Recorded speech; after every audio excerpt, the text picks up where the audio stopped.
All right, wonderful. So just for the purposes of everyone else watching it and not here with us, it's December the 7th, 2022. And there's Leah coming too. All right. And as I suggested in my post in our Facebook group, I got a request to talk to you more about personality because we've been talking about that agreeableness feature and the big five. And I welcome this opportunity to tell you more because number one, for the kind of work that we do, I think psychology as a branch of study is the closest to what we do. So it's always good to be knowledgeable about some of the fundamentals in psychology. That's number one. And then also, there is such a close link between personality and the big five, actually, and trauma, that it definitely bears to talk about that. It's one of the topics that is on my list to put into the graduate club for you. But today, I'm going to give you a little preview. Struggling with my perfectionism a bit because I have no slides ready for you, so we'll just talk. And if I think of the handful of things that are really crucial to help somebody with the kind of work we do. So yes, the number one piece is without the trauma release, it's hard to help them move forward with life and to support their healing. And then the other one that is mentioned in the training is your therapeutic presence, or that human to human healing factor.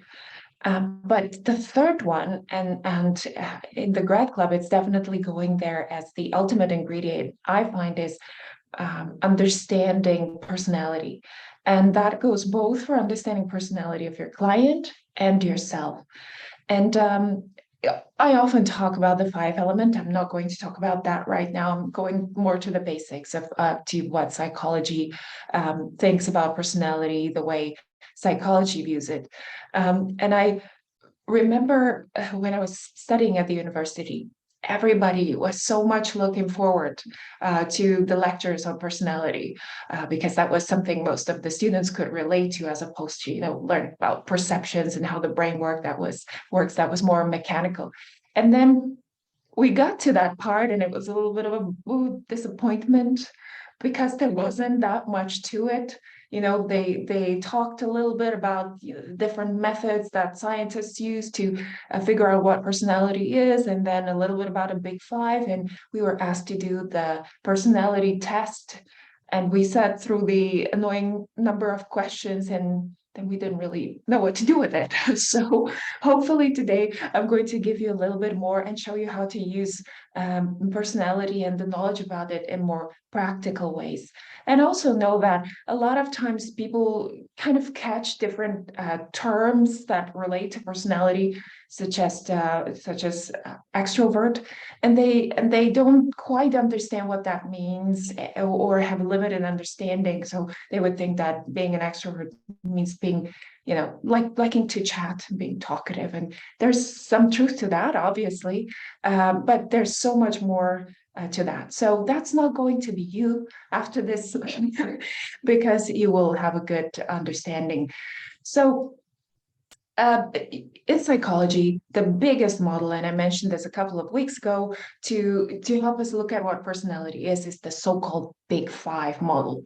And long story short, research found out that the way in which people differ personality-wise can be broadly summed up into five categories. And oftentimes the way we were taught it is, just remember the OCEAN acronym. You don't have to remember them all for now. Today, I'm going to talk about extroversion. But other than extroversion, there's O stands for openness to experience. C stands for conscientiousness. E for extroversion, so a little bit on that today. A for agreeableness, and N for neuroticism. And just to be clear, there's something we call temperament and character. And character is something that you can acquire throughout life, or that's the way psychology sees it. You work on yourself or you have certain experiences and they shape your character. But personality as in temperament, that is something that psychology believes that there's a huge genetic component to it, that we are born with certain personality predispositions. So the little picture that I posted on Facebook with the two little kittens, if you're sometimes left wondering how come, either your children are so different, they were born to the same parents, or sometimes, you see this even with twins. That's actually even more striking. Or kittens from the same litter, some of them are fussier, some of them are more affectionate and want to socialize more, some are more curious. So it would seem like there's a biological difference for this. And the way psychology sees it is that this is on a more or less genetic level. So we are born with these predispositions, and that means that based on your personality, certain things will be, might be harder for you or take more effort to do compared to somebody else. So if somebody is born more conscientious, then, it will be easier for them to stick to a routine or will put things into their calendar than somebody who is lower than that. Doesn't mean they can't do that. It's just will take more effort. Hi, Taryn. Talking personality. Hi. And so today let me start by telling you a little bit about that extroversion dimension, because as I mentioned, often people think it has to do with talkativeness. Some people actually go a little bit further in the right direction. There are theories that have discovered that there are actually physiological differences between people who are more or less extroverted. And by the way, all of these five, the big five, there are dimensions. So you're somewhere on the scale. With extroversion, we have low extroversion on one end and high extroversion. So the low extroversion would be introversion, if you will. And all of these five traits, whether it's extroversion, conscientiousness, they're so-called normally distributed. So if you see the bell curve, so that most people would be somewhere in the middle, average, and then another big proportion on either side. And so with extroversion, what I would love you to remember and to be knowledgeable from now on, extroversion is essentially about how accessible the positive emotions are to a person or to you. So how easy or how difficult is it for somebody to experience positive emotions such as hope or joy or enthusiasm, for example? I always think about this. And by the way, neuroticism is its counterpart. We're going to talk about that next time, probably. So that's how sensitive you are to negative emotion. And it's almost like I think about it, you go outside, the sun's shining, and somebody puts on that sunscreen. And so the UV rays, it's more difficult to penetrate through the skin. And that's kind of a good way to think about it. Say with extroversion, it's like somebody who has a lot of that sunscreen on their skin. It's difficult for the good emotions and the positive emotions to penetrate. Now, some of the newest findings are that actually all these five dimensions are composed of two subcategories. And I'll tell you more about that. But for extroversion, psychologists see that there's the enthusiasm and then assertiveness, which is something a lot of people don't know, that assertiveness actually falls under the dimension of extroversion. Now, the reason why I think it's also practical for you to know about these things, not just to be more knowledgeable, which is always great, but also because, as far as I know, psychologists do recognize that there is a link between the big five and trauma, but they recognize it to the point where they know that, for example, somebody who would score higher on neuroticism if they took a personality test, they will be more prone to trauma or more prone to certain mental health disorders as well, like depression and anxiety. What I could never find anywhere, and what I've been observing for a long time, is that trauma can change your personality profile, the big five. And the more you have it, the more your 5 personality traits might be changed in a way that doesn't exactly help you to navigate life better, more on the contrary, and vice versa. And when I see clients get trauma release and get rid of a good chunk of trauma, I see that the changes, and actually those would be also the changes that you see in the case studies, you could relate them to the big five too. Now, this is, I would say, somewhat revolutionary in psychology because, the way I was taught that and the way it's still taught at universities is that these big five dimensions, they're stable, meaning if you took the big five personality test now, and if you took it, 5, 10 years down the line, the results would be more or less the same. But that's not how you might be able to observe it with your clients. So say, for example, if we took that holistic well-being check-in, the emotional symptoms, and some of them are mood swings or anxiety, that definitely falls under the category of neuroticism. Not being able to find your voice, avoiding conflict, things like that, that would fall under the umbrella of agreeableness that we talked about in these past 2 weeks and probably will for some time still.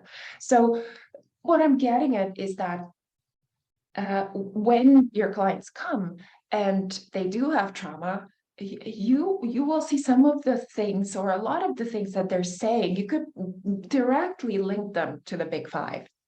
And you can see progress as they start telling you things like, for instance, I find myself being in a better mood. Well, their neuroticism got lower. So that's where the practical trauma link is. So let's just go through some of the things that do relate to extroversion, and then the little subcategories: enthusiasm and assertiveness. And please, if you do have any questions, just note them down. I'll get back to you once I'll take you through some of the stuff that I've prepared. Also, I do want to point out that none of those dimensions are good or bad. If you think of, let's just say, extroversion, yes, our world seems to be more appreciative of extroverted behavior, but extreme extroversion, that would mean somebody being grandiose or perhaps manic, or not being able to assess risk well. And this is because all of these traits, they're not a flaw of character, they're not a mistake of nature. Going back to the litter, nature is always trying to make sure that a species, an organism, survives. So given that we live in a world that is so complex, and it's impossible to predict what's going to happen, it's almost like nature says, okay, let me produce a little bit of everything, a little bit of strategy for everything, so that I can make sure that the species survives. Thinking of extroversion, extroversion might be a good strategy when things are going well, and you want to access positive emotions so you can continue with whatever it is that you're after. But then neuroticism, that's the opposite, is also very valuable because it might alert you to the fact that, okay, maybe things are going well now, but how about the rainy day?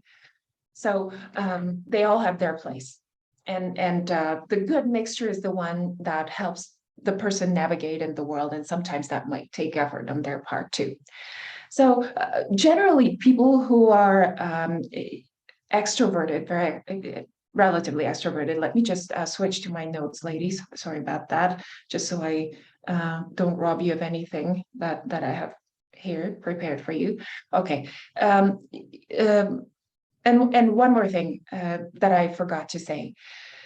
The reason why we see somebody's personality affected by trauma, of course, is that trauma corrupts their sense of self. And sometimes it's very difficult sometimes it's very difficult to be able to tell what is a coping mechanism to trauma that happened to somebody and what is their actual personality. And this is even more difficult for people who've had trauma from the beginning of their life, because there was no time for them to develop that solid sense of self. So it's impossible for them to compare to what they're actually going to go back to. And I'll give you some examples of that as we go. So, all right, extroversion. Somebody who is relatively extroverted, yes, they would be talkative and gregarious in social situations. That's the sort of popular knowledge. Um, they and this might be talking, but also enjoying things like joking and making other people smile and laugh. In general, they would talk more compared to others, somebody who scores high on the extroversion scale. Um, the thing that is also true is that they will be energized by social situations. They will need it to a point, they will crave it to a point. So somebody who's highly extroverted should not definitely be working in isolations. And of course, as you can imagine, there's always physiological background to that. It's not just like somebody was brought up in a way and now they're more extroverted. Without going too deep into that, there are differences in how many receptors extroverts have for dopamine, the hormone dopamine, which is the motivational feel-good hormone, as opposed to introverts. So the theories that used to say that the nervous system of an extroverted person is sort of understimulated, while the nervous system of a more introverted person is kind of overstimulated. That explains why they feel in social situations the way they feel. I remember a funny story during my times of studying in Rome. I think it was the a month of May or June. It started to be really hot, and I had to get ready for the exams. And I had a classmate, and we would go to an outdoor swimming pool, and we would study there. And at some point, I was studying, I was deeply in the book and reflecting and thinking, and then I realized he was looking at me, and that he was probably looking for a while. And he says, "How do you do that? How can you read here?" And I'm like, "What's wrong with here?" He says, "This." And he pointed to the pool, and there were a lot of children just screaming and splashing and playing. And that's because if somebody is higher on that extroversion scale, then their nervous system not only is a little bit understimulated, but they get the right kind of stimulation from social situations. So it feels good. They can, they feel more motivated to study or to do whatever it is that they want to do. An introvert like him, it was impossible for him to study. I don't know why he went in the first place. So, so there's this a part of it. Extroverts also warm up to other people easily. They wouldn't be prone to keeping somebody at a distance, and that has several aspects. Often people who are extroverted have a hard time keeping things to themselves. And that's either talking about themselves and just revealing stuff about themselves, or uh, you know, I because of the work that I do, I have trained myself not to do that. Obviously in the sessions, the focus has to be on the client, and then there's the whole confidentiality side of things. So I can restrain myself. However, in situations where that's not absolutely necessary, such as when I buy somebody in the family a Christmas gift, there's no way they're not going to know way before Christmas, or on their birthday. I tend to say the day that I buy it or shortly after. And that's very much why, if people are very extroverted, they have a hard time not doing that. And that's how you would know that they score higher on that scale. Now, they're also fun-loving, and they like jokes and just the fun of social situations. And I find that the interesting thing about this is that sometimes people interpret that as the person likes you because it just feels so good to be around them. But that's not always necessarily true. I mean, if you've seen perhaps politicians that are kind of funny and but then you realize, they're not very compassionate. Yeah, and sometimes it can be difficult to distinguish the warmth that comes from the fun and the social situation from the personality, because the warmth that comes from the personality, that's agreeableness, that's they actually like you, and that's why you feel the warmth, as opposed to an extrovert who can, they can be even more sociopathic, if you will, but you will still feel sometimes good around them because they're fun to be around. Um, all right, what else do we have here?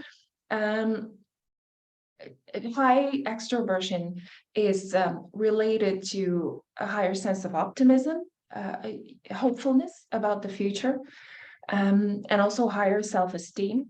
The higher self-esteem, I would say, has to go hand in hand with also low neuroticism, which we will talk about the next time. But uh, again, going back to why nature would produce both high extroverted, low extroverted, high in neuroticism, low in neuroticism. It's like any other strategy to get by in life, to navigate through life. It's just part of that variety in our species. So overall, what to remember out of this is that um, the way somebody is more or less extroverted, again, goes back to their ability to access positive emotions. So think about it this way. Say you're working towards a goal, something, doesn't matter if it's big or small, and things are going kind of well. You're moving in the direction of your goal, and you're meeting little milestones along the way. You have a little success here and a bigger one there. But here's where temperament, personality comes into play, extroversion more specifically. It's in the amount of positive emotion that you will be able to feel per a unit of success. The more extroverted you are, the more positive emotion you'll be able to feel per unit of success. Now, just to give you the last bit of this. So I said that there are two subcategories under the extroversion dimension of personality, and that's enthusiasm and assertiveness. Enthusiasm is kind of self-explanatory. Yes, there will be more talkativeness. People who are more enthusiastic, they will be easier to get to know, easier to approach. Also, they will smile more, giggle more, laugh more than average. They will have an easier time showing their feelings. Again, there will be that positive, hopeful, optimistic vibe about them. Now, the connection to trauma is that, once again, no matter where you naturally are on the extroversion scale, with more trauma in your system, you will be less extroverted. A simple example is, if due to trauma you stop trusting people, and when you lose your faith in the goodness of others, when every human face will be a reminder of the face that hurt you or the faces that hurt you in the past, then of course you will probably avoid social situations more. Sometimes even like plague, you will keep people at a distance more, regardless of your original personality. And if you lose the hope and the goodness and the order of the world, you will be inclined to lose a sense of a bright future, optimism, and hope. And it will be harder for you to be enthusiastic about something. Your ability to access positive emotion in general will decrease. Or if you really become distrustful of people in general, which does happen with trauma, then of course you will be exhausted to be around them, because you will expect, okay, who else is going to be the person that ends up hurting me? You might be on the guard more, you will be looking over your shoulder, and that might translate you being more exhausted after being in a social situation rather than when you're by yourself. And so there's where that trauma piece comes in. If you recall Anna, She was pretty much living a solitary existence other than being with her children when they were with her. She was probably the happiest gardening by herself. Her house was kind of in the middle of nowhere, detached from other things. And then after several GTR sessions, I didn't have to so much encourage her to be with people more. It started happening naturally. So her extroversion score started to shift towards what I think was healthier. Um, so if your client mentions any of these features changing, say when they used to be gregarious and now they're not, that might be an indication of trauma, and you might want to look into when that started happening. And on the other hand, if things start improving, they start to feel like they want to be with people more, or they are becoming more trusting, or they start to look at you more. You know, we said that people who are more extroverted, they keep more eye contact, that they smile more. So you naturally see this with trauma release, and that's why it's so important for you to know about this. So the last thing I will say, part of extroversion is also assertiveness.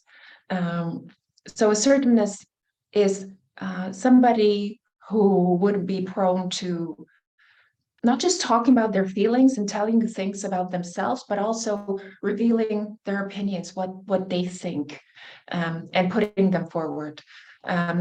Assertiveness also has to do with being more prone to taking charge, um, taking action, so not waiting for somebody else to come and do the first step. People who score higher on this assertiveness part of extroversion, they see themselves as good leaders. Now, that doesn't mean they are, because being a good leader is actually a component of several of these 5 dimensions in specific proportions, but an assertive person would see themselves as a good leader. And they would also describe either themselves or other people as having a strong personality. Now, if you combine that, the strong personality and being a leader with also with the ability to be more talkative, and perhaps funny, and combine this with somebody who's actually not very high on agreeableness, compassion, and politeness, you see how that can go wrong. So hopefully that gave you a little bit of an insight into the big 5 and the extroversion. And next time, if you would like, I can give you another snippet. We can talk about neuroticism, and know that there will be a lot more about this topic than in the graduate club. I just don't want to overwhelm you in the GTR training, because the main goal is, of course, for you to master GTR, and that we can learn some more. Okay, opening the floor to questions. I see Leah's hand, and by the way, if somebody wants to ask, it doesn't have to be about personality, about anything else, comment, share. If you raise your hand, it does help me to see you. Thank you. This was extremely fascinating. I mean, I have been studying personality for a long time, and I'm trained as a True Colors facilitator. I don't know if everybody's familiar with that, but it's just one of the many personality assessments out there. And now that I'm learning more about trauma and GTR, this was just really, really enlightening for me to apply it to trauma, because I see all of the things, and interestingly, I have a brand new client. I saw her for the first time yesterday, and she's a younger person, like 24. And she has been identified or diagnosed, and I'm using air quotes on purpose, with all kinds of things. But she kept talking about being an introvert, and she thinks, and as far back as she can remember, she's felt she was an introvert. But as I'm hearing this, and I kind of sensed that about her, I thought, I don't feel like you are a true introvert, because she did things, well, detrimentally almost. She was she was in competitive cheerleading, and it gave her body image issues, and it actually stunted her development. But she talked about loving being with everybody. And so I think what's happened, now I understand this more, is because of the traumas that she's been through, which she, you know, and I know you all hear this probably quite a bit, is she's like, no, I haven't really had any trauma. Meanwhile, as she's talking, it's like trauma after trauma. You know, her father abandoned her when she was an infant. She doesn't even know her father. He had no interest in seeing her except sporadically here and there. That's trauma, obviously, right? So I think, you know, this just gives us a better understanding of how our true personalities can get really, truly masked by trauma. And I appreciate that. And the other thing I found really interesting, I just had my results back for my 23andMe genetic testing. If you haven't done that, I'm telling you, do it. Because it's not just about, I mean, it wasn't a big surprise. My ancestral, you know, background is Italian pretty much through and through, but there were some surprises because I'm 93, I think it was 93.6% Italian.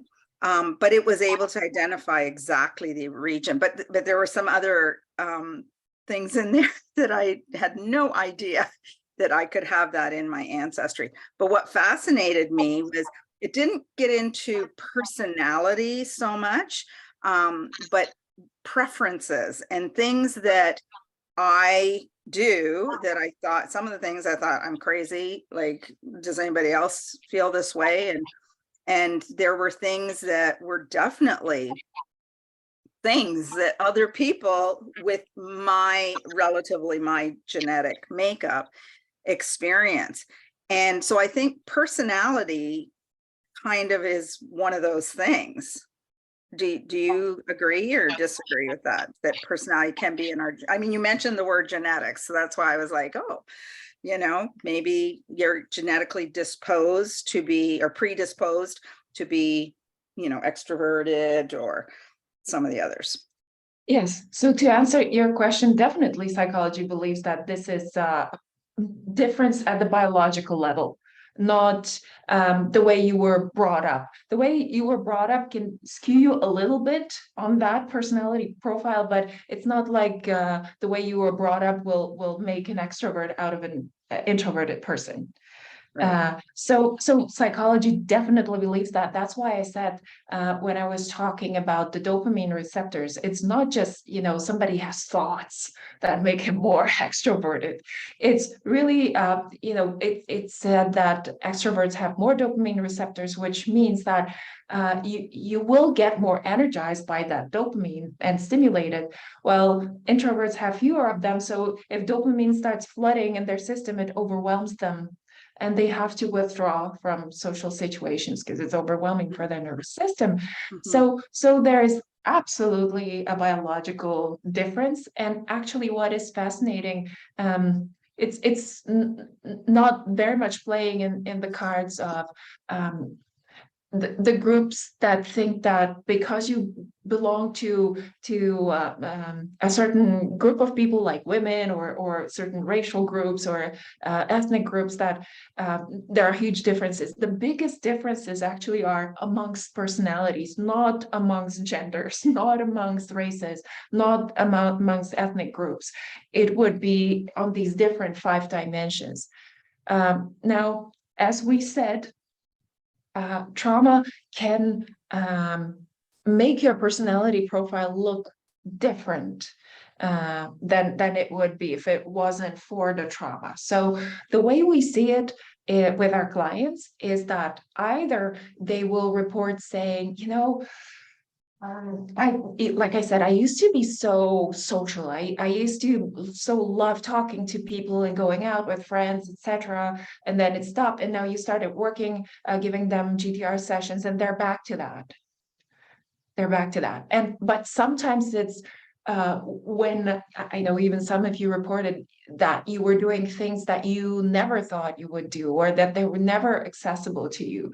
Like a person may not remember being gregarious and talkative and enjoying social situations, and now they are that way. Well, if they had complex trauma or trauma that started from a very long time ago, they didn't have time for their true personality to come to the surface. So when you take that off, then that's when the true personality has the opportunity to shine. And that's why, they're often so surprised that, they can't believe it's them. It feels like a miracle that they're doing these things. Yeah, go ahead. I was just going to say that's exactly, which I kind of forgot to ask that part of my question related, because I went off on the genetics tangent, but related to this girl that just started with me, that's what I'm feeling, is that she has no idea what her true personality is, because she's had trauma literally from when she was born. Right. And then there was other stuff too that related to her childhood, even with her mother, like abandoning her in some ways. So when someone has absolutely no idea, and we start to help them to release the trauma, and then the true personality is able to come up, do we kind of point that out to them, or is it something that you or like point out that these traits are more of, say, the, because she really truly believes she's an introvert, and I don't think she is. I think it's trauma related. So as she talks about some of the other traits as she heals, do we say like this would be something that more of an extrovert would feel, or how would you handle that? I tend to always approach to giving information based on, do they need it? Is it necessary for them? So not just for educational, informational purposes, because there's so much that we could tell them, isn't there? But will they be able to use it in a practical way? Will that information or that realization make their life better in some way? When it comes to what you're asking about, Leah, so do we tell them? My question is yes, and you want to find the right timing for that. So rather than saying it to them in a situation where, for example, they're not in the most relaxed, resourceful place to have an open mind to consider what you're saying, you wait for the right moment. So for example, you will notice that in some of the sessions, when the basic recipe is done, people get to a slightly different place. I know that Becky, for example, she starts tapping into her compassion, and her post basic recipe self is kind of different from the one that came to the session. She's just very relaxed and just starts to find compassionate ways of looking at her husband. And that's where I say, your true self is really very compassionate. And she says, yes. And that's because she is in a mindset, in the place of where she's more prone to recognize something that is true. So there's that. Now, Angelica, on the other hand, I think her true self is more spicy than what she shows normally. So the more traumas she lets go of, the more kind of energized, social, fun-loving she becomes. I mean, first she taps into that empowered anger, but it's kind of a funny way too. And then after 5 or 6 sessions, she doesn't just stay at, okay, I'm moving my body because I'm in the neutral zone. I think she starts going for Zumba and things that are very fun and social and moving and spicy. So yes, I think you do want to point that out to them, because the truth feels good, but the timing is also important, so you don't get yourself in a situation where they're resisting you. Yeah, of course. Yeah, that's why I said after they've had some healing. And Yes. in this girl's case, I just think she just has no idea. Like it's an identity thing. Like she's been identified as all these things, and some of them by other people, including doctors and psychiatrists. And so that is how she's living her life, as this identity, which is not her true identity. And I know that with the healing through GTR and other things that I'm going to do with her, I think her true identity will just start to naturally come up and shine. And that's what matters, right? Because no matter what she says as the label, say somebody says they're introverted. So what we find out is what they mean by that, and we might find out that it's really draining for them to be around people, and they need a lot of alone time to recover from social contact. And that's what matters because we want to see that get better over time. With somebody who is naturally very extroverted, there would be a big difference. Somebody who is less so, they will just get a little bit better in that, and it will feel good for them. Yes. Yeah, that Yeah. makes sense. I just give you, and then I'm going to be done, so everyone else can talk. But just a really quick example that came up that I found unusual or not typical, but she said when she was in cheerleading, and you go away a lot and stuff with the competitive stuff, right? So she said there was a time where everybody, somebody suggested we need to have a group hug because they had done something really great. Anyway, so she went to put her water bottle down so she didn't immediately hug or get into it. And people said, oh, she doesn't like to hug. And so she took that and through her life pretty much decided, oh, I'm just somebody who doesn't like hugs. And so would not, somebody came in for a hug, would basically like step away. And then she said one day, like somebody was giving her a hug and she thought, I really like hugs.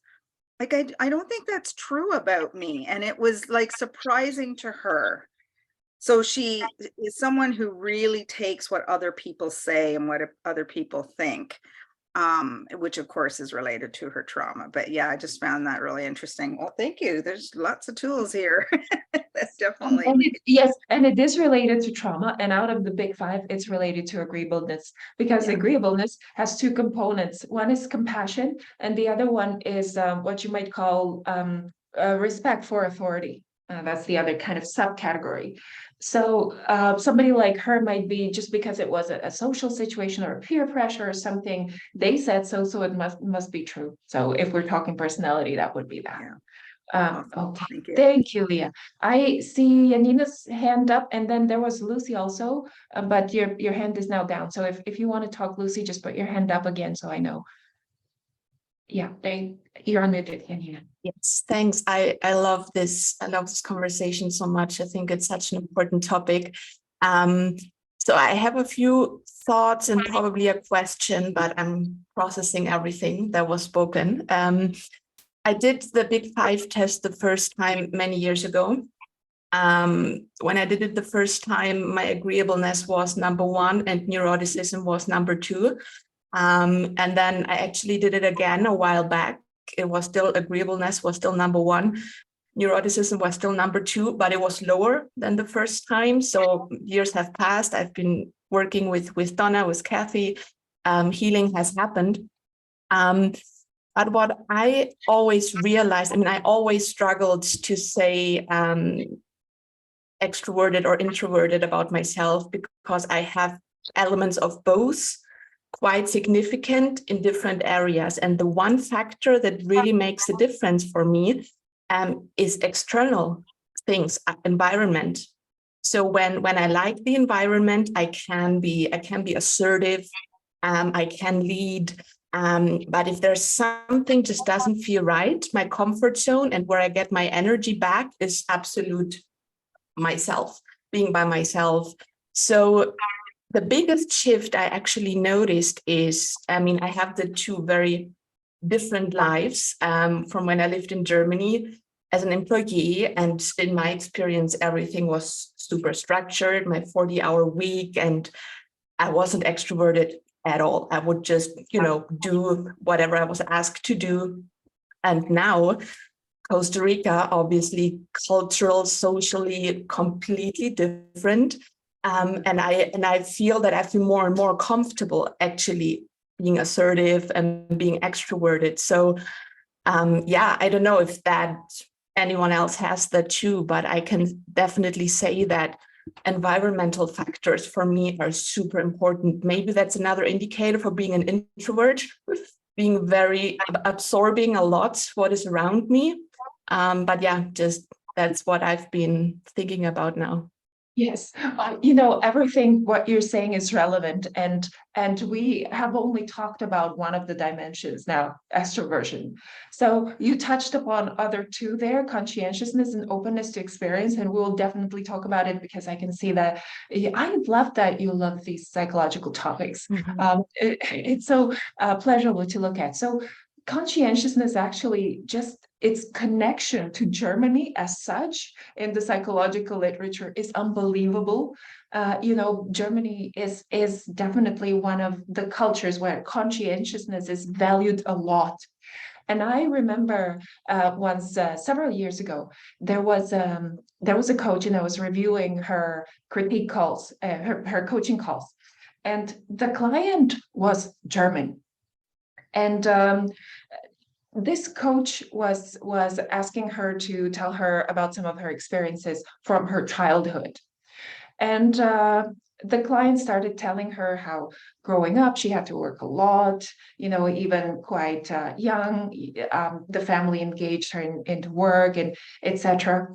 And the coach automatically assumed that this was bad and that was child abuse, and the client was left perplexed because to her, what she said, not only that wasn't child abuse, but that was something to honor, something to be proud of. She was hardworking and she was doing that from a very young age. And there was no regret or negative emotion towards what she shared at all. So absolutely what you're saying, and certain cultures will be more extroverted, certain less. And what this comes down to again is we all can do these different behaviors. We can be more extroverted or talkative. We all, if we don't have a stage fright or some kind of phobia, we can all give a talk. But it will be way more difficult for a person who is more introverted than somebody who's more extroverted. We all can keep a job, or most of us are reasonably capable of keeping a job. But somebody who is higher on conscientiousness and has an easier time sticking to routines, for example, it will be easier for them to, get up and go to work every day at the same time than, for instance, somebody who is very high on the openness to experience. Those are, the more creative, artistic types, or even entrepreneurs. So we are all a combination, and most of us can do all these behaviors, but it just takes different effort based on our personality profile. Okay. Can I add one brief question? You don't have to answer in depth. So ever since I came here, I kind of struggle because family and friends want me to visit Germany, of course. For everybody to know, Janina is in Costa Rica, but originally from Germany. So when she says here, she means Costa Rica. Okay, yes. Go ahead. So it's my 6th year here starting now. I've only went to Germany once ever since. So everyone is getting impatient for me to come. So I kind of promised them now that I would go next year. But to be honest, if it were up to me, I don't feel like going. So because simply of how I feel here, I love this freedom and the people, and everything is just more relaxed, more calm. And I just never experienced that in Germany. So what I am thinking right now is, does that sound like very much that's still kind of like a trauma thing? I don't want to go there because of things that happened there. Or could it just be personality wise that I say, well, I just feel better here. So why would I want to go to a place where I don't feel good? So that's kind of like what I'm thinking, because I really think next year I have to go. They're really losing their patience now. Okay, so let me simplify it for you. What is clear is that you don't want to go. No, I don't. So whether that has to do with trauma or not, that's what we know thus far. Now, where your personality comes in is you're having a really hard time expressing that you don't really want to go. And you already told us your personality score, so we know why that is. Your highs are agreeableness top and neuroticism top, which means that it will be you will be very inclined to kind of fight more for the other person and feel compassion for what the other person wants and needs than for yourself. And high neuroticism means that you are more sensitive to feeling negative emotions. So if there's any kind of tension resulting from that, you will be way more affected from it than somebody who is lower on neuroticism. It will take you longer to bounce off that also. So that's what you're asking is, yes, you don't want to go, trauma or not, and it's very difficult for you to say you don't want to go, because of your personality profile. Now, that doesn't mean that you can't say no or you have to go, but you have to be aware that it will take more effort for you to assert yourself, and you know, as they say, grow some teeth in saying what you need to say than if you were lower on agreeableness, lower on neuroticism. Does that make sense? Yes, yes, absolutely. Thank you. Lucy, your hand was up. So before I go to Taryn, I just want to check in with you if there's anything you wanted to share or, hi. Sure. Hello, everyone. Sorry I missed you last week. I'm in Grandma Land. I've flown from Ontario to British Columbia to hang out with the kids, and now 2 of them are sick. And so it's like there's lots, you know, all the things that like dishes and laundry and sorting and getting kids to school and so forth. So I wanted to pop on, even though it's missed the first half hour. This conversation is near and dear to my heart because and the words I'm using is describing my own scenario. I'll be succinct looking at the time. And that's that I realized that I had a personality that was like a trauma personality. There were elements of the way I was being in the world that I can now identify that actually were trauma based. One in particular, growing up, we had a family business. It was chaotic, and a greenhouse business. It was always someone knocking on the door. There weren't really clear boundaries about customers and so forth. And then when I got married, we had children and we lived in a different city. And that was by choice to be a stay-at-home parent. It was like, wow, this feels like boring. Well, it wasn't actually boring. It was different. But I was calling it boring because all I could relate to was the chaos and the disruptions and everything of what I grew up with. That wasn't necessarily a trauma example, but there are other things that I recognized. Oh my goodness, if that's a trauma response, is that actually part of my personality, and that I can see it in the light of how it can serve me? Or was I trying to push elements away simply because I related it to trauma? Whereas, you know what, maybe being outspoken, if that was a trauma response, but maybe it's still helpful now, but then acquiescing or placating or going along because it truly was traumatic. And then I'm going, I'll go along when I know that it's because it really is not a big deal, but not going along when it's acquiescing to avoid a trauma response. So I think for me, it's become like it's a daily experience of, oh, so I know that I'm upbeat and, cheerful and so forth. And I used to use that as a way to hide trauma, but I also know it is part of who I naturally am. So I am cheering each and every one of you on for your own discernment and observation of yourself. When we're in observation, we're not caught up in the emotion of it going, oh, I see this or I see that. And then we can pick and choose how we're wanting to be in the world. So kudos to each of you. Thank you, Lucy. Thank you. And Taryn, I'm coming to you as our last contributor. I'm asking to unmute, try. Can you guys hear me? This is way better than last week. Yes, wonderful. Well, I don't know why, because it's the same microphone, and so I'm gonna try to get a new one. But every time I get on these calls, I feel like I'm learning something more about me. And in listening to Lucy even and Janina and where I'm at right now, I know that I've lived in trauma for a very long period of time. I think just, I've never taken this test, so I think I'd like to get a copy of it or learn where to go to take it. But I think I started out an introvert. And somewhere along the line, I became kind of a chameleon and more of an extrovert. And since I've released trauma, I think there's two things that came to mind when Janina was talking about going back to Germany. I was attacked in my senior year of college. And I never wanted to go back to St. Louis again, but my sister moved there, or they were transferred there for a while, and I wanted to see them. And when I first went back, I thought it was going to be really hard for me. And that was before I had healed the trauma, and it was very difficult. But now that I've healed the trauma, I want to go back because I had a lot of good there were a lot of good things that happened there at that time as well. That was one thing over a 4-year period. And so when I look at the whole, which I can do now without the trauma, I can think about all the things that I really loved when I was there. It doesn't mean I'm going to stay there and live there, but I can enjoy them. And the same is happening to me with regard to people in my life who affected me through my trauma, my father, my stepfather, my mother.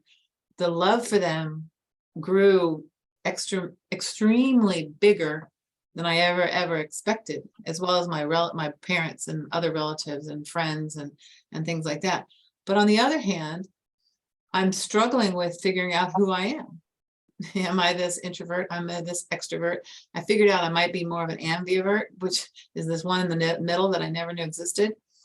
But as I'm thinking about this and thinking about people that are going through all this, how do we pull all these things together in a way to help them understand? Now, I know what I would say to myself if I asked this question. It'd be, Taryn, you think a lot farther out there than a lot of people. So you don't need to, everybody doesn't need to know everything. Yeah.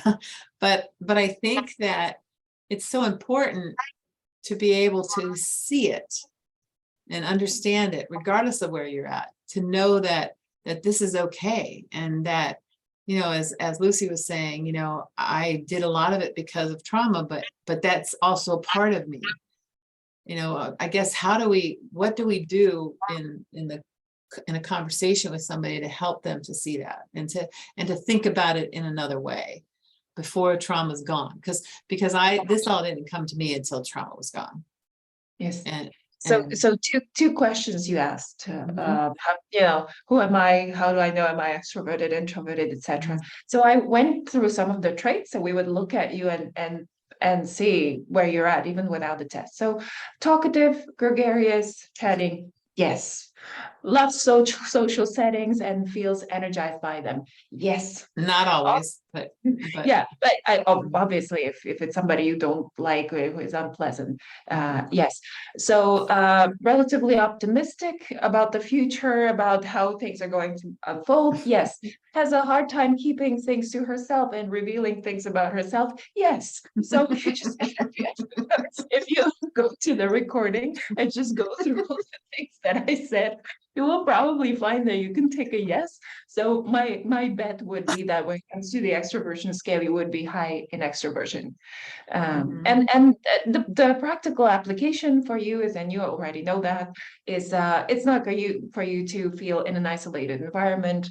Regular contact with the people that make you feel good, obviously, would be way more important to you than somebody who is introverted. You will need way less recovery time in being alone. Like some people tell you, I need time to recover from that. So yes, so there's that's not a big enigma for me there when it comes to your extroversion. Now, your other question is, again, I will just repeat, you tell them where it's helpful for them to know, where it's somehow important for them to know. So if you, for example, seeing progress, and you find that it would be helpful for them to see the progress so they can recognize and acknowledge how far they have come, you can point that out. Now, I think the question is more in how much of the knowledge that you have is necessary to be revealed. So I wouldn't think that, you have to tell them all what we've been talking about today. There's big five and there's extroversion and there's two subcategories, enthusiasm and assertiveness, and just scoring of, so I wouldn't remember it. And so you just pick a behavior that changed and it brought them closer to who they truly are, or it's making their life or their navigation through life easier in some way. Yeah. Okay. So we're at the top of the hour. Lucy, you raise your hand again, so I'm going to go back to you for another couple of minutes. Okay, and this is like really short as well. Just because something is I think it's important to remember two things: our own biases and our own judgments. When we talk about, be it nationalities, personalities, traits, whichever, because just because something is, people go, oh my gosh, I'm traumatized. So is trauma bad? Well, trauma happens. I don't want to label trauma as good, bad, right or wrong. Trauma happens. So can we look at when someone says, oh, well, is that a trauma response?